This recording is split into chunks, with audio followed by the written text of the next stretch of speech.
কল্যাণ বন্দ্যোপাধ্যায়ের কাছে কি ক্ষমা চাইবেন রত্না চ্যাটার্জি, নাকি আইন মেনে আদালত পদক্ষেপ করবে? তৃণমূল বিধায়ক রত্না চ্যাটার্জির আইনজীবীর কাছে প্রশ্ন হাইকোর্টের বিচারপতি। প্রাক্তন মেয়র শোভন চ্যাটার্জি ও রত্না চ্যাটার্জির ডিভোর্স মামলায় এবার প্রশ্ন হাইকোর্টের।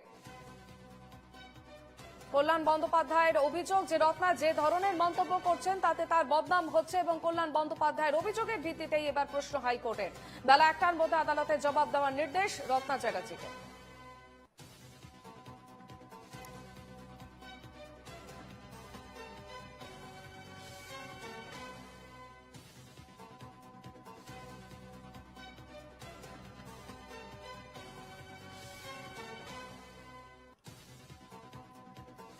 কল্যাণ বন্দ্যোপাধ্যায়ের কাছে ক্ষমা চাইবেন কি রত্না চ্যাটার্জি, সেই বিষয়ে প্রশ্ন উঠছে, নাকি আদালত আইন মেনে আদালত পদক্ষেপ গ্রহণ করবেন? এবং তৃণমূল বিধায়ক রত্না চ্যাটার্জির আইনজীবীর কাছে প্রশ্ন হাইকোর্টের বিচারপতি।